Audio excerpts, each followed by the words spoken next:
जैसा कि हम लोग शिक्षा शास्त्र बीए सेकेंड ईयर का प्रथम प्रश्न शिक्षा मनोविज्ञान एवं सांख्यिकी के बारे में पढ़ रहे हैं। इसके पिछले वीडियो में हमने आपको शिक्षा का अर्थ परिभाषा, मनोविज्ञान का अर्थ परिभाषा, प्रकृति संप्रदाय के बारे में बता चुका है, जबकि आज का आपका वीडियो है कि शिक्षा और शिक्षा मनोविज्ञान का अर्थ।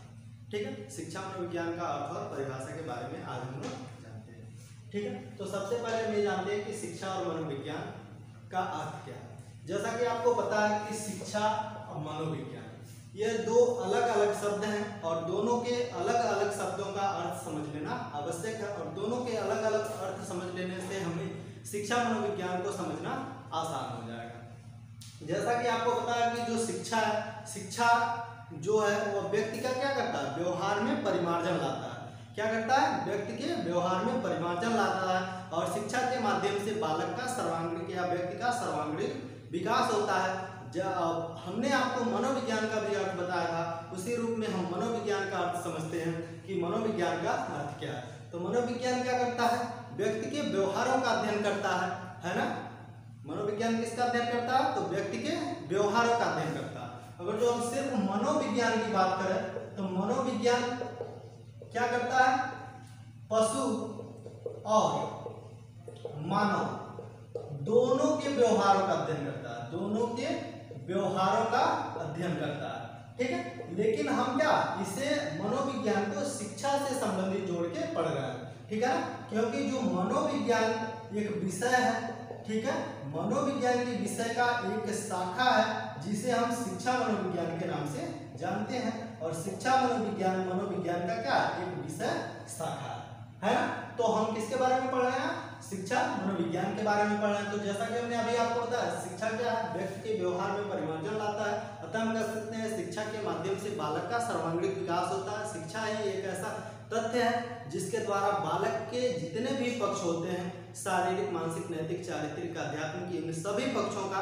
विकास करता है, और इसके माध्यम से एक स्वस्थ मनुष्य का क्या करता है, निर्माण करता है। उसी आधार पर व्यक्ति के व्यवहारों का अध्ययन करके व्यक्ति की आवश्यकता, रुचि, क्षमता, योग्यता के आधार पर किस रूप में उन्हें शिक्षित करना है, किस प्रकार के शिक्षण विधियों की आवश्यकता है, इन सभी तथ्यों को हम कह सकते हैं कि निर्धारित करने का जो कार्य करता है वो कौन करता है, मनोविज्ञान करता है। अतः इस रूप में हम शिक्षा और मनोविज्ञान को जानते हैं। ठीक है, तो शिक्षा और मनोविज्ञान को अलग अलग अर्थों में जानने के लिए इस डायग्राम के माध्यम से भी आपको बताते हैं कि शिक्षा है यहाँ पे और ये है मनोविज्ञान। शिक्षा के बारे में हमने अभी आपको बताया, शिक्षा क्या है, व्यक्ति के व्यवहारों में परिमार्जन करता है, जबकि मनोविज्ञान क्या है, व्यक्ति के व्यवहारों का अध्ययन करता है। तो इस रूप में हम देखें तो जो शिक्षा और मनोविज्ञान व्यक्ति के व्यवहार में परिमार्जन और व्यवहार का अध्ययन, तो कहने का तात्पर्य क्या है कि व्यवहार के परिमार्जन के लिए व्यवहार का अध्ययन करने वाला जो विषय है या जो विज्ञान है, क्या व्यवहार के परिमार्जन के लिए व्यवहार का अध्ययन,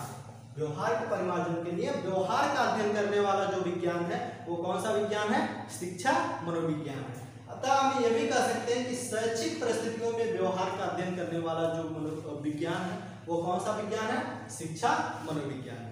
क्या कि शैक्षिक परिस्थितियों में व्यवहार का अध्ययन करने वाला जो विज्ञान है वो कौन सा विज्ञान कहलाता है, शिक्षा मनोविज्ञान कहलाता है। हमने अभी आपको यहाँ पे बताया कि मनोविज्ञान किसका अध्ययन करता है, प्राणी का अध्ययन करता है, प्राणी के अंतर्गत पशु और मानव दोनों आ गए। लेकिन जब इसमें शिक्षा शब्द जुड़ा तो शिक्षा किससे संबंधित है, व्यक्ति से संबंधित है, मानव से संबंधित है। इसलिए व्यक्ति के व्यवहारों का परिमार्जन यानी कि मानव के व्यवहारों का परिमार्जन करने वाला जो तथ्य है वो क्या है, शिक्षा है, और व्यवहारों का अध्ययन करने वाला जो तथ्य है वो क्या है, मनोविज्ञान है। अतः शिक्षा और मनोविज्ञान यानी कि शिक्षा मनोविज्ञान एक ऐसा विज्ञान है जिसके माध्यम से बालक के व्यवहार में परिमार्जन के लिए उनके व्यवहारों का अध्ययन किया जाता है। अतः हम कह सकते हैं कि शिक्षा मनोविज्ञान एक ऐसा विज्ञान है जिसके माध्यम से बालक के शैक्षिक परिस्थितियों के व्यवहारों का अध्ययन किया जाता है। इस प्रकार से इस विज्ञान को हम शिक्षा मनोविज्ञान के नाम से जानते हैं।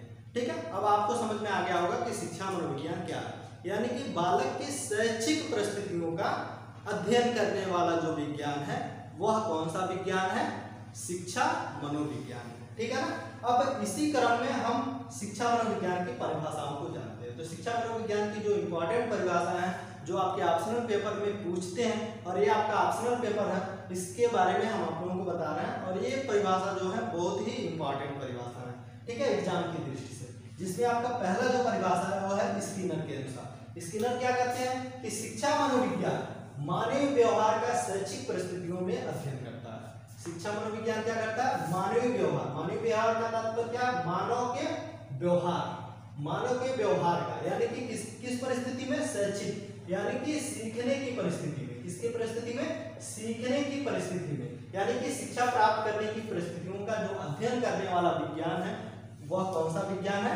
शिक्षा मनोविज्ञान कहलाता है। ठीक है, उसके उसी आधार पे हम क्या देखते हैं कि जो हमारा दूसरा परिभाषा है वो परिभाषा किसका है? तो दूसरा जो परिभाषा है वो क्रो एंड क्रो का है। क्रो एंड क्रो ने क्या कहा था कि शिक्षा मनोविज्ञान व्यक्ति के जन्म से वृद्धा अवस्था तक सीखने के अनुभवों का वर्णन और व्याख्या करता है। यानी कि जो शिक्षा मनोविज्ञान है वह व्यक्ति, यानी कि जो व्यक्ति है, मान लीजिए कि यह व्यक्ति है, ठीक है, यह व्यक्ति है और इसकी जो क्या है?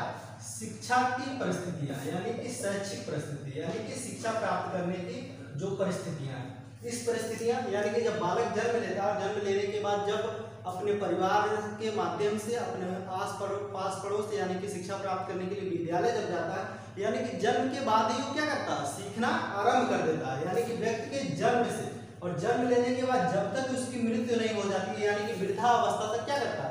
सीखता रहता है। और इस सीखने के अनुभवों का जो वर्णन करने वाला विज्ञान है वो कौन सा विज्ञान है? शिक्षा मनोविज्ञान है। ठीक है, उसी क्रम में हम अगला परिभाषा देखते हैं काल्सनिक के अनुसार। काल्सनिक ने क्या कहा शिक्षा मनोविज्ञान के बारे में? इन्होंने कहा कि शिक्षा मनोविज्ञान शैक्षिक विकास का क्रमबद्ध अध्ययन करता है। यानी कि शिक्षा जो मनोविज्ञान है वो बालक के शैक्षिक विकास, यानी कि शैक्षिक रूपी जो विकास हुई है कि शैशव अवस्था में, बाल्यावस्था में, किशोरावस्था में, प्रौढ़ावस्था में, या प्रौढ़ावस्था को हम वयस्क अवस्था के भी नाम से जानते हैं, इन सभी अवस्थाओं में बालक का शैक्षिक विकास किस रूप में हुआ है, इस सब का क्या करता है? क्रमबद्ध अध्ययन करने वाला जो विज्ञान है वो कौन सा विज्ञान है? शिक्षा मनोविज्ञान है। ठीक है, इस तरह से हम आज के वीडियो में शिक्षा मनोविज्ञान का अर्थ, परिभाषा को जाने और मिलते हैं